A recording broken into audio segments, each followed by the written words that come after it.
Y bueno, sin más preámbulos, yo quiero pedirles que abran su Biblia en el libro de los Hechos para que demos continuidad. Va a ser algo muy breve, solo son 6 versos los que me hacían falta para poder entrar al último capítulo, que es el 28 del libro de los Hechos.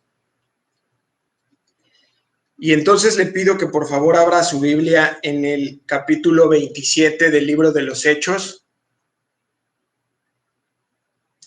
Espero que me estén escuchando bien, que se alcance a ver con claridad, pero sobre todo me interesa que se escuche, ¿sí? Entonces vamos a abrir nuestra Biblia en Hechos 27 y vamos a ir al verso 39, si son tan amables. Tiene el encabezado de El naufragio y le puse como título a esta enseñanza: El naufragio, una prueba. Y vamos a leerlo, acompáñenme por favor, ponga sus ojos en Hechos 27, versículo 39. Vamos a dar un momento por si alguien no está listo. Hechos 27, 39 dice: el naufragio. Cuando se hizo de día, no reconocían la tierra, pero veían una ensenada que tenía playa, en la cual acordaron varar, si pudiesen, la nave. Verso 40, cortando pues las anclas, las dejaron en el mar, largando también las amarras del timón, e izada al viento la vela de proa, enfilaron hacia la playa. Pero dando en un lugar de 2 aguas, hicieron encallar la nave, y la proa, hincada, quedó inmóvil, y la popa se abría con la violencia del mar. Verso 42. Entonces los soldados acordaron matar a los presos para que ninguno se fugase nadando. Pero el centurión, queriendo salvar a Pablo, les impidió este intento y mandó que los que pudiesen nadar se echasen los primeros y saliesen a tierra. Versículo 44, y los demás parte en tablas, parte en cosas de la nave, y así aconteció que todos se salvaran saliendo a tierra. Y les voy a pedir que ahí en su lugar incline su rostro, cierre sus ojos y vayamos a la presencia de Dios. Señor, hoy venimos ante ti agradecidos por este día. Señor, queremos recibir lo que tú nos quieras dar en esta mañana. Amado Dios, queremos escuchar palabras de verdad, Señor, que sacien nuestra vida, Señor, que traigan respuestas, que traigan claridad, que traigan dirección a nuestra vida. Señor, te pedimos que a través de tu palabra, Señor, tú nos guíes. Pedimos la ayuda de tu Espíritu Santo que nos hable y que nos guíe hacia el arrepentimiento. Tócanos, Señor. Toca, por favor, nuestros corazones y que tu Espíritu Santo descienda como un río a nuestras vidas y traiga esa palabra que tanto necesitamos y que nuestro espíritu y nuestro corazón sediento están anhelando. Te lo pedimos en el nombre hermoso de tu Hijo Jesús. Amén y amén. Muy bien, pues entonces vamos a dar inicio a esta enseñanza. El naufragio, una prueba. Y estuvimos hace 2 semanas en el estudio de este libro y estábamos con este grupo de personas en el mar Mediterráneo. tuvimos la oportunidad de darnos unos tragos, unos buches de agua salada con Pablo, con Aristarco, con Lucas y con estos 276 presos y algunos tripulantes de la nave que no necesariamente eran presos, pero con todos ellos estuvimos ahí hace 2 semanas en el epicentro de este huracán, de este tornado, que era Euroclidón. Y bueno, aprendimos algunas cosas importantes, entre otras, el valor de un consejo. No sé si lo recuerda todavía, como Pablo le da un consejo al centurión, y aprendimos también, además de un consejo, a no desechar el consejo, porque este centurión, Julio, desecha el consejo de Pablo y toma malas decisiones. Y vimos como estas tormentas muchas veces se presentan en nuestras vidas por eso, precisamente porque tomamos malas decisiones. Es uno de los tipos de tormentas que existen. Y aprendimos también sobre el gran valor que hay en esperar. No sé si se acuerdan, cuando llegan a esta pequeña isla que se llamaba Buenos Puertos, representaba el tiempo de espera, un tiempo de espera. Habían varias señales, la temporada no era apta, hablábamos que era septiembre, octubre, y además del tiempo, el consejo de Pablo, y había que esperar, pero no toma la decisión correcta, lo desecha y zarpa el barco. Y también aprendimos a ser radicales, no sé si lo recuerde, y no sé si además está comenzando a tomar decisiones ya en su vida, decisiones importantes, decisiones radicales, y aprendimos sobre esta parte de la radicalidad y el tomar decisiones de manera oportuna. Esto lo aprendimos cuando Pablo sorprende a estas personas que lanzan el esquife, el pequeño barquito y entonces se quieren escapar. Y bueno, Pablo le dice a Julio, mira lo que está pasando, y si estos se bajan del barco, la promesa que Dios ha hecho de salvarnos a todos al romper la unidad ya no se cumpliría y está en riesgo tu vida y mi vida. Y entonces corta con las amarras y se pierde ese esquife, ese barquito. Y bueno, en conclusión aprendimos que el valor de las anclas, que tiran 4 anclas y cómo son importantes en nuestra vida porque nos mantienen fijos, la fe segura, ¿no? Y te guardan en la dirección en la que estás siguiendo. ¿Sí las recuerda? Están ahí en Hechos 27:33. Porque esta noche ha estado conmigo el ángel de Dios, de quien soy y a quien sirvo. Eran 2 de las anclas. Y luego en el verso 25, por tanto, oh varones, tened buen ánimo, porque yo confío. Dice, confío en Dios que será así como se ha dicho. Entonces, vimos que estas anclas son, ¿de quién soy?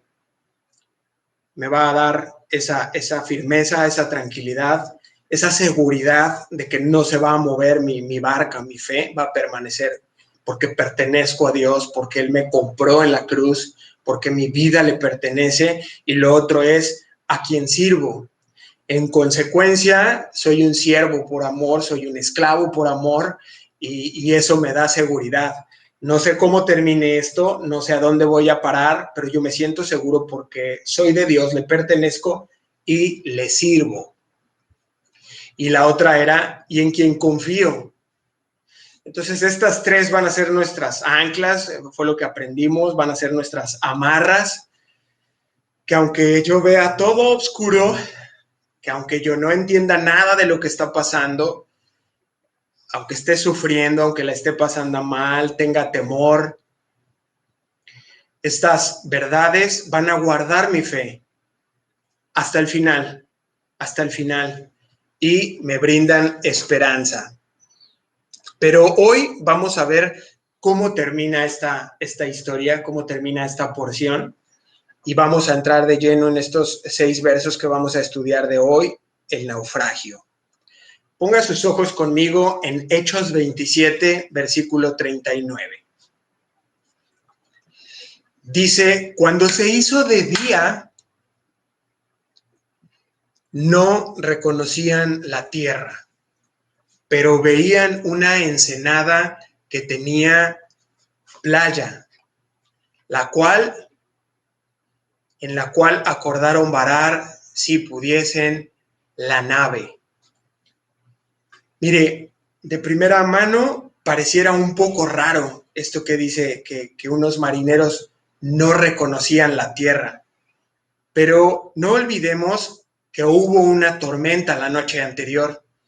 Tal vez sigue lloviendo, entonces ellos, aunque ya está amaneciendo y ya hay un poco de luz, están desde la nave, hay un poco de lluvia, y entonces no reconocen la tierra. Eso puede ser una opción. Otra opción puede ser tal vez que había neblina. Es muy probable, era muy temprano, 5 de la mañana, 6 de la mañana, y entonces hay neblina y ellos no alcanzan a ver, no reconocían la tierra. Pero lo que sí hacen es que se ponen de acuerdo todos y llegan a un común acuerdo, y es varar la nave. Hasta ahí todos están de acuerdo, no pueden ver la tierra, pero toman una decisión. Y fíjese cómo termina diciendo, si les fuere posible. Y me encanta esta parte porque ya nos habla de una condición diferente.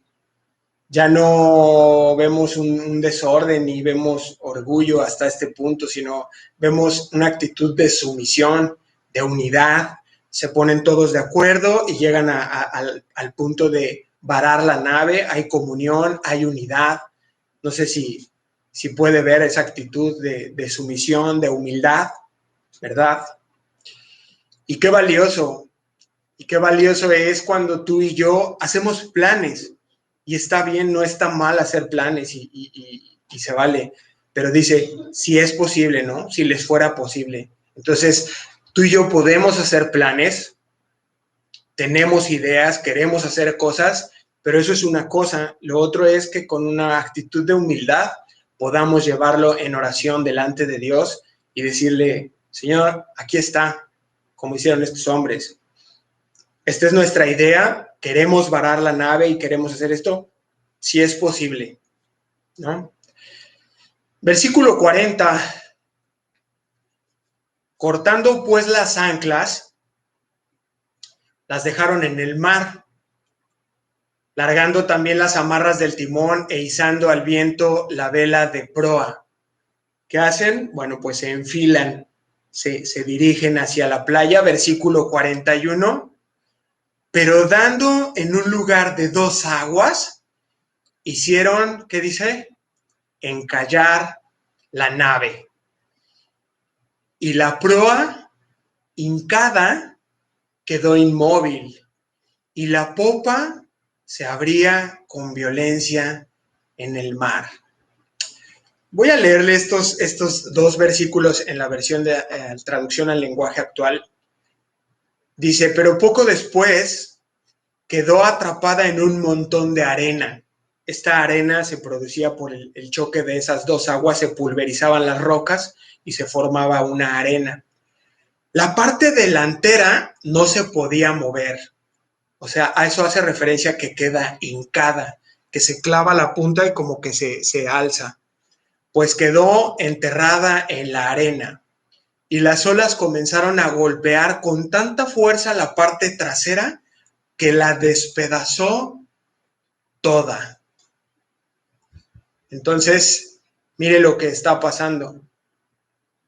Hay una parte que ellos no alcanzan a reconocer desde arriba del barco, solo alcanzan a mirar el agua. Entonces lo que hacen es que lanzan hacia adelante la nave, se entiende que habían con cuerdas atado también el timón, quitan esas cuerdas y comienzan a avanzar. Pero ¿qué pasa? Que de pronto se traba la nave al frente y como que se para, y están entre estas 2 aguas, comienzan a golpear la parte trasera con mucha violencia. Ya venía dañada la nave, ya se les había metido un poco de agua, lo sabemos por lo que estudiamos la semana pasada, y finalmente comienza a destrozarla con gran fuerza, dice, la parte trasera queda despedazada. Y esto nos va a dar el punto de partida de lo que sigue, el verso 42. Entonces los soldados, fíjese lo que ocurre, se empieza a reventar en pedazos la nave y entonces los soldados acordaron matar a los presos para que ninguno se fugase. A estas alturas nosotros ya sabemos qué es lo que pasa y por qué estos soldados toman esta decisión. No sé si lo recuerda, pero le voy a pedir que me acompañe un poquito hacia atrás en Hechos 16:27, por favor. Vaya conmigo. Hechos 16:27. Estamos cerca.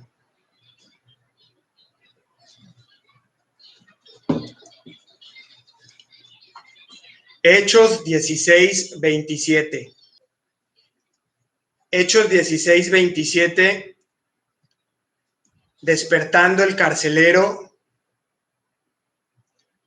y viendo abiertas las puertas de la cárcel, sacó la espada y se iba a matar, pensando que los presos habían huido. Y vaya por favor a Hechos 12:19.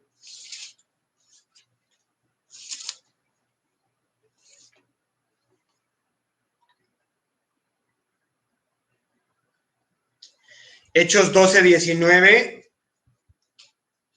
dice, mas Herodes, habiéndole buscado sin hallarle, después de interrogar a los guardas, ordenó a los guardas ordenó llevarlos a la muerte. Fue cuando Pedro había escapado y entonces no lo encuentra y Herodes manda a matarlos. Y vemos en esta porción la crueldad romana que hacía que los guardias respondieran con su propia vida por la vida de un preso. Específicamente, la ley romana establecía que si un prisionero escapaba, su guardia tenía que sufrir la pena que le había sido asignada a ese reo. Pero en este caso en particular, los soldados estaban mostrando una gran ingratitud, por un lado, y además una gran crueldad. Porque si recordamos, Pablo les había dado palabras de ánimo en medio de la tormenta. Cuando más mala estaban pasando y cuando todos iban a morir, hasta el mismo Lucas estaba desesperanzado y creyó que iba a morir, Pablo les da palabras de ánimo y sale y les dice, miren, el ángel del Señor me ha mostrado que nadie se va a perder, que nadie va a morir. Y también les había exhortado a comer. Después de 14 días que llevaban ahí pues ayunando en alta mar, él les da palabras de ánimo y él los exhorta a que se sienten a comer. Y entonces ahora vemos dos lecciones bien importantes de esta porción. Número 1 es que en los instantes de crisis olvidamos. Y usted me va a decir si esto no es verdad. Cuando están las crisis, los momentos difíciles, porque estos hombres están en medio de un naufragio, o sea, son instantes el tiempo está pasando muy rápido, y en esos momentos de dificultad y de crisis, usted y yo olvidamos todo el bien que hemos recibido, se nos olvida cómo es que nos han cuidado, cómo es que hemos recibido tal vez alguna provisión de parte de alguien, y estamos en medio de un conflicto en un matrimonio y se toman decisiones arrebatadas. En ese momento de conflicto, de dificultad, olvidamos y nos olvidamos de todo lo que hay detrás, toda una historia, como les ocurrió a estos hombres. Y la segunda enseñanza que obtenemos de esta porción bíblica es que nos ponemos egoístas en estos momentos. Cuando, fíjese, paradójicamente tendríamos que actuar con mucha más templanza, con mucha más tranquilidad para en esos momentos difíciles y de crisis, pensar en los demás? Paradójicamente no. Por un lado, olvidamos todo el bien que hemos recibido, tanto de parte de Dios como de ciertas personas, como que nos ponemos egoístas. Y entonces estos hombres dicen, no, mira, de que me maten a mí, a que los matemos, pues vamos a matarlos mejor. Y acuerdan quitarles la vida. Pero mira lo que ocurre en el versículo 43. Pero el centurión, regresen por favor a Hechos 27:43, si son tan amables.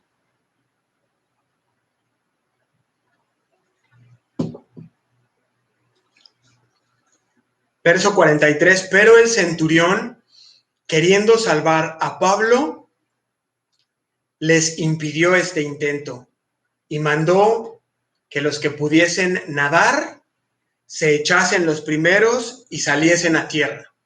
Verso 44, y todos los demás, parte en tablas, parte en cosas de la nave, y así aconteció que todos, mire, ¿cuántos? Todos se salvaron saliendo a tierra. Entonces, fíjese qué interesante. Vemos el proceder, el procedimiento del liderazgo. Qué importante es el liderazgo. Y en esta escena, en esta porción bíblica que estamos estudiando, es Julio. Es el centurión Julio quien estaba al frente de este barco, de toda esta misión de llevarlos hasta Roma junto con los granos que ya se habían perdido. Y entonces lo que Julio tiene en mente es a Pablo. Ya hay una relación de amistad. Yo casi podría asegurar que ya hasta de respeto, porque reconoce Julio en Pablo a un hombre de Dios, y entonces decide salvarlo, y con ello a todos los demás. Entonces toma una decisión el centurión Julio y da una orden. Pero fíjese qué importante en medio de estas circunstancias tan tremendas, porque se está hundiendo el barco, se está despedazando, y entonces el liderazgo tiene la capacidad de tomar decisiones con muchísima rapidez. Y gracias a esto vemos cristalizado por fin esa promesa de parte de Dios de que ninguno se perdería, que ninguno iba a morir. Y por encima todavía de esta promesa, del cumplimiento de esta promesa, encima está cumpliéndose la promesa de Dios que sigue vigente de que Pablo viviría y tendría que ir a Roma a predicar el Evangelio. Pero, ¿cuál es el punto a tratar en estos 6 versos que acabamos de estudiar? Porque hasta aquí termina la parte histórica, hasta aquí termina la historia. Ahora quiero obtener las aplicaciones, aunque ya compartí algunas. Y es que si lo analizamos con amplitud, todo lo que ocurrió, vamos a verlo con detenimiento. Hubo una mala decisión al haber zarpado en una temporada no adecuada, no haber hecho consejo y tal. Eso es uno. Una mala decisión, sus consecuencias, que siempre llegan, que siempre nos vienen cuando hay malas decisiones, o a veces, aunque no sea así, también ya lo estudiamos, pero sale Pablo y les dice, oigan, ya está, se los dije, no debimos de salir, me hubieran hecho caso, bien hubiera sido que me hicieran caso, y ya, entendemos como que el ciclo está cerrado, un error, una consecuencia, la enseñanza, y queda cerrado el ciclo, pero luego sigue un naufragio. Es como, ¿por qué? ¿Que no se supone que el final sería feliz? No, no necesariamente. Y si se dan cuenta, a muchos de nosotros así nos han presentado el Evangelio. O tal vez tú lo has presentado de esta manera. Nos han dicho a lo mejor como, no, pues mira, busca a Dios, rinde tu vida a Jesucristo y todo va a marchar bien. Y es cierto, pero eso es incompleto. Y entonces tú a lo mejor estás teniendo un problema con el trabajo, no tienes trabajo, y tú te dicen, mira, busca a Dios y Dios te va a dar trabajo. No necesariamente. O tal vez tú no tienes un problema con el tema laboral, pero sí tienes un problema en tu matrimonio. Y entonces un hermano, un cristiano, un evangélico te dice, no, mira, busca a Cristo y Él va a restaurar tu matrimonio. Y sí, pero no necesariamente como lo primero. Y tal vez no tienes un problema de trabajo, tampoco anda mal tu matrimonio, estás pasando por un buen tiempo, pero sí estás teniendo un problema de salud. Y entonces te dicen, acércate a Dios y el Señor te va a devolver la salud. Y si no sucede, no, hermano, yo no tengo problemas ni en el trabajo, ni en mi matrimonio, ni en mi salud, hago mucho ejercicio, estoy muy bien, más bien mi problema son mis hijos, ¿no? Y así podemos irnos. Y entonces presentamos el evangelio de esa manera o nos lo presentaron así y la pregunta es, ¿qué pasa con estas pruebas? ¿Cómo se manejan? ¿Cómo las manejo? Y te voy a pedir que me acompañes a Mateo. Abre tu Biblia en Mateo capítulo 7, versículo 24, por favor. Mateo 7, verso 24.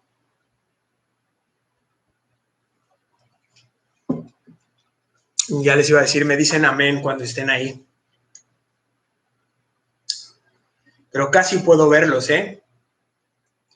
Casi puedo ver a cada quien sentado en su lugar donde habitualmente están. Ahí los puedo visualizar en espíritu. ¿Ya está conmigo? Vamos a leer Mateo 7:24. El Señor Jesús hablando dice, cualquiera pues que me oye estas palabras y las hace, le compararé a un hombre prudente que edificó su casa sobre la roca. Descendió lluvia y vinieron ríos y soplaron vientos y golpearon contra aquella casa. ¿Y qué pasó? No cayó. ¿Por qué? Porque estaba fundada sobre la roca. Pero cualquiera que me oye estas palabras y no las hace, le compararé a un hombre, una mujer insensato que edificó su casa sobre la arena.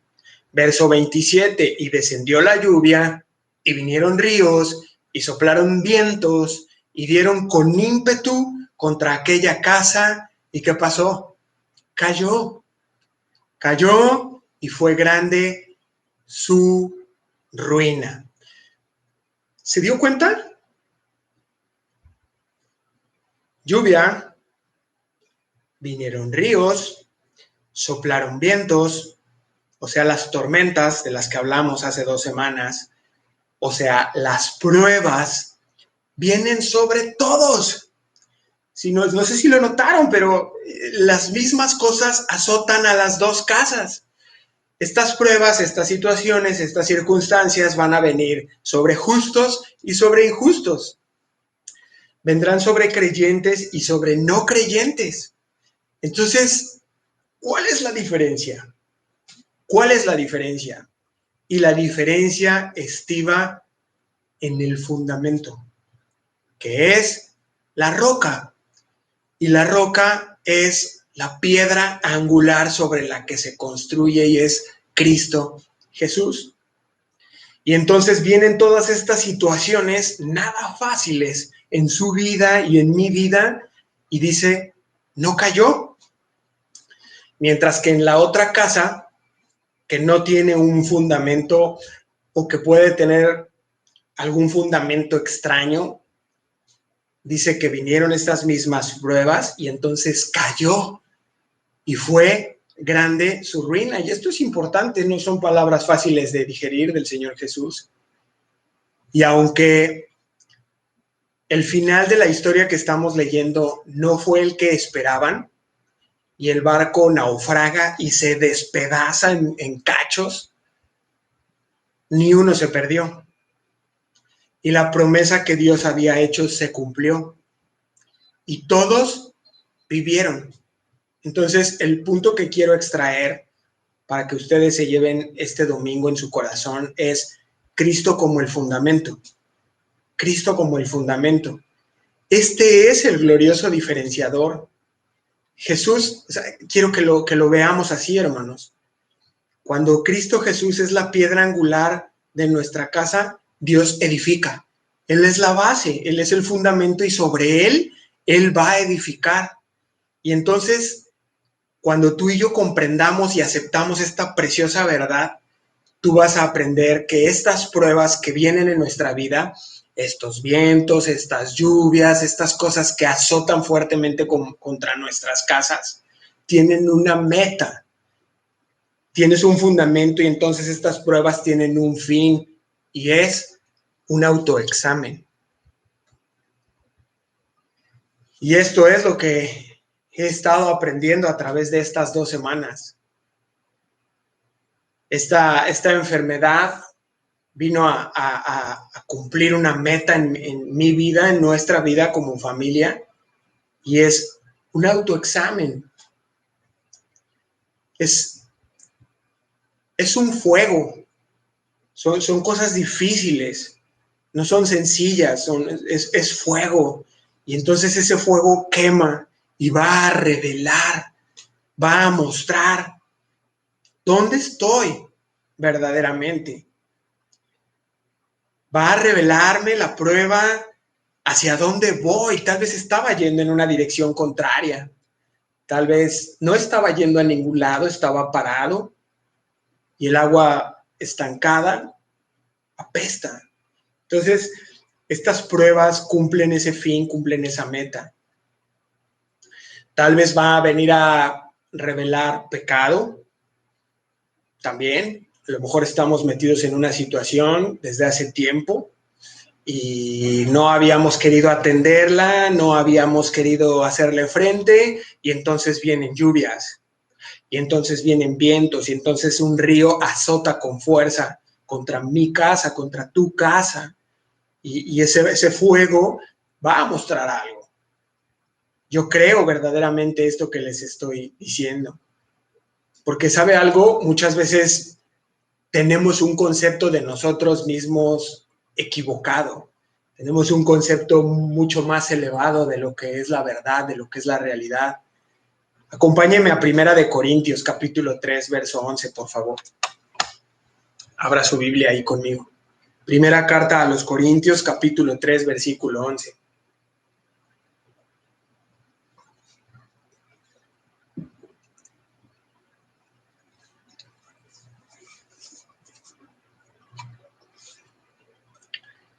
Primera carta a los Corintios, capítulo 3, versículo 11, dice, porque nadie puede poner otro fundamento, ahí está el fundamento, que el que está puesto, ya está puesto. ¿El cual es? Cristo Jesús. Ahí está nuestra casa fundada sobre la roca.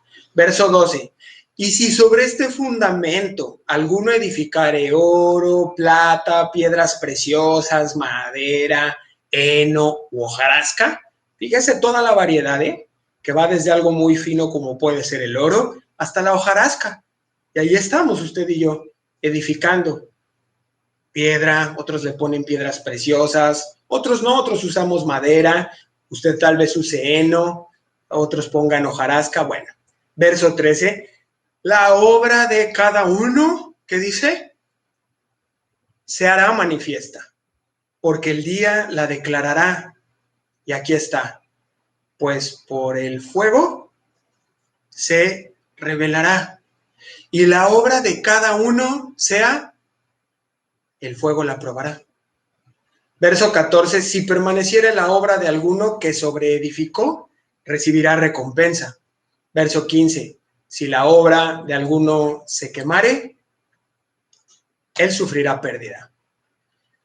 Si bien él mismo será salvo, aunque así como por fuego. Entonces, fíjese qué hermoso, no está hablando de la salvación, está hablando esta palabra Dios a su iglesia, a los creyentes, y dice, sí, está bien, o sea, ya todos estamos hablando ya de salvación, pero sobre eso, sobre qué estás edificando, ¿Y cómo va a ser esta prueba? La que pase como un río, como un viento potente, y va a derribar la casa. Pero ¿qué va a pasar? Que hay un fundamento, y entonces va a quedar revelado. Por tanto, hermanos, son necesarias para un creyente estas pruebas, estas tormentas, estos quebrantos, porque ya vimos que cumplen un propósito. Y aún puede ser que tú decidas alejarte de Dios. O puede ser que no estés cercano a Dios. Pero ya vimos esta verdad, y es que van a venir sobre todos. La pregunta es, ¿cómo las vas a manejar? ¿Cómo vas a manejar estas tormentas, estas circunstancias complejas de la vida? Por ejemplo, si pierdes el empleo, ¿cómo lo vas a manejar? ¿Cómo manejar un cáncer? Que vimos también son estas tormentas que no te esperas y que llegan de pronto y golpean nuestra casa. ¿Cómo manejas el haber perdido a un ser querido? A todos nos sucede, hermanos, a creyentes y a no creyentes. A todos nos llegan este tipo de pruebas. Y entonces, ¿sabes qué? O te quebrantas y entonces te lleva a buscar de Dios con todo tu corazón, o también puede tener este otro efecto, y es endurecer tu corazón.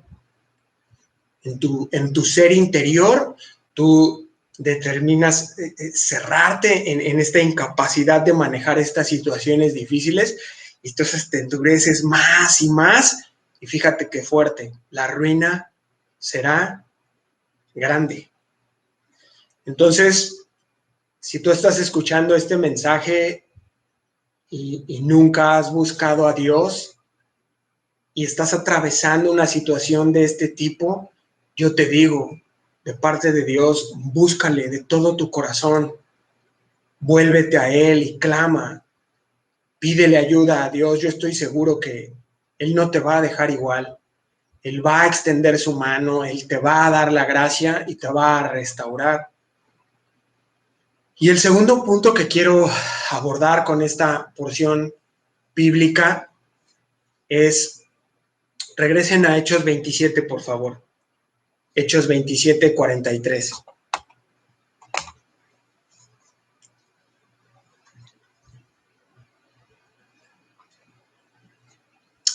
Dice Hechos 27, 43, pero el centurión, queriendo salvar a Pablo, les impidió este intento y, subráyelo por favor, mandó que los que pudiesen nadar se echasen los primeros y salieran a tierra, y los demás parten tablas y parten cosas de la nave, y así aconteció que todos se salvaron saliendo a tierra.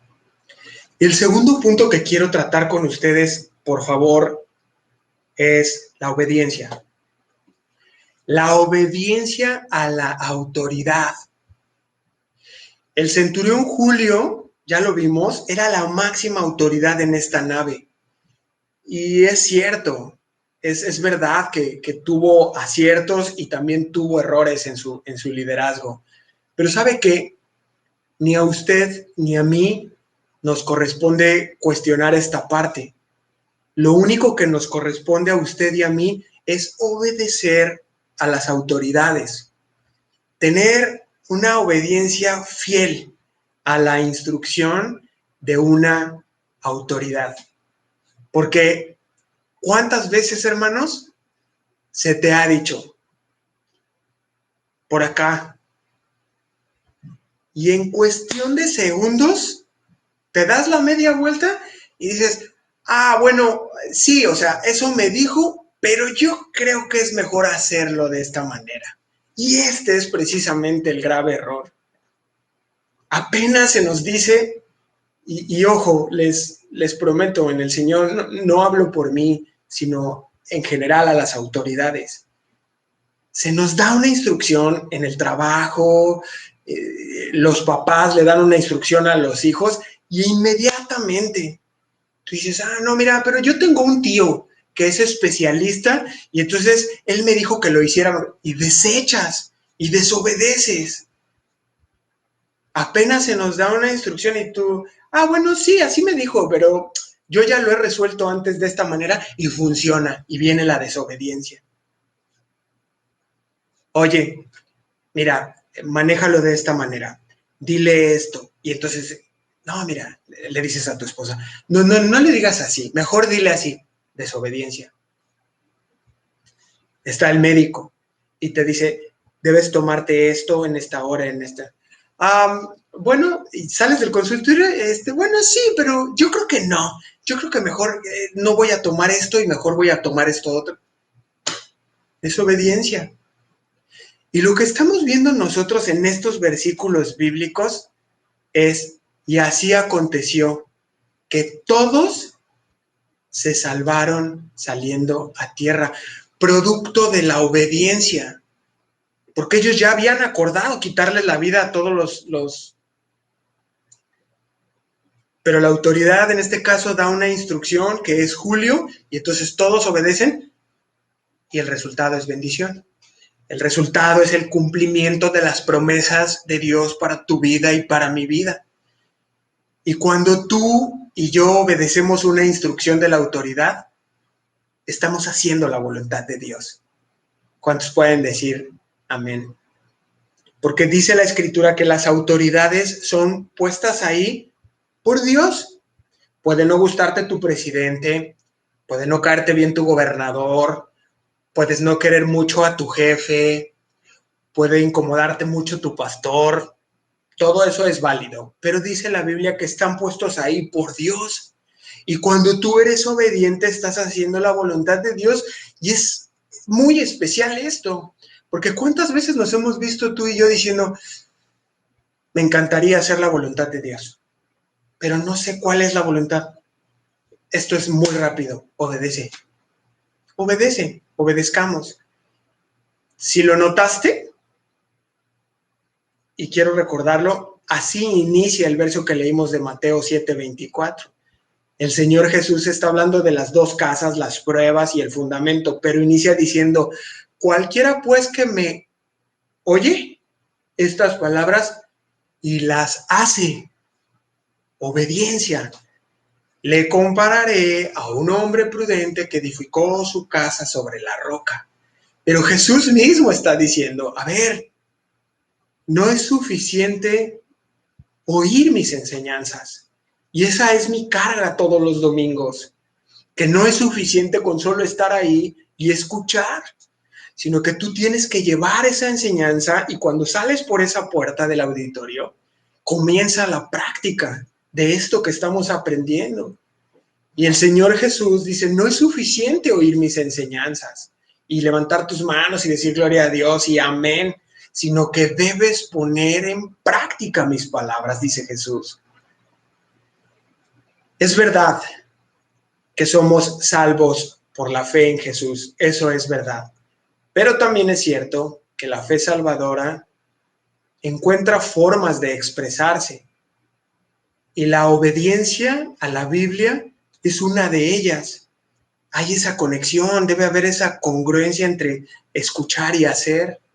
Y claro que las obras en sí mismas no salvan, lo entiendo y es verdad, y no tienen ningún mérito como tal, pero sí son evidencia de que tengo una fe viva, de que lo que creo es efectivo, es eficaz en mi vida. Amén. Porque la fe es invisible. No podemos verla. ¿Está de acuerdo conmigo? ¿O usted ahí desde donde está puede ver mi fe? No, la verdad es que no. Pero ¿sabe algo? El día del juicio señalará el Señor desde su trono los frutos de la fe de todos los creyentes. Y esa será la evidencia de lo que tú y yo verdaderamente creímos. Con eso termino, hermanos. ¿Cuál es la conclusión? Los naufragios llegan.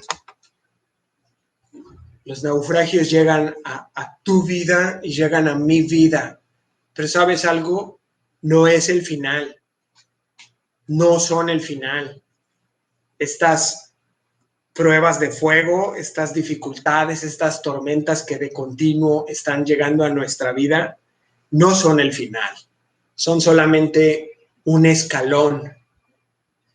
Pero los escalones pueden acercarte a Dios o también pueden alejarte de Dios. Pueden alejarte de Él. Yo te dejaría hoy para que reflexiones en el camino durante esta semana, que tú revises cuál es el fundamento de tu casa. Revísalo, analízalo de cara a Dios, ahí a solas con Él, en la intimidad, donde nadie puede verte, donde solamente están tú y Dios, y revisa cuál es ese fundamento. Y sé obediente a la palabra de Dios, porque estas dos cosas van a determinar el curso de tu nave, de tu barco, de tu vida, hacia dónde se está dirigiendo. Revisa ese fundamento y sé obediente, porque las pruebas van a venir, las tormentas, los ríos, los vientos, la nave se va a destrozar, pero si el fundamento es Cristo, tú puedes estar seguro. Y lo otro es ocuparnos de la obediencia, que será el fruto de nuestra fe. Vamos a ponernos de pie para terminar este tiempo.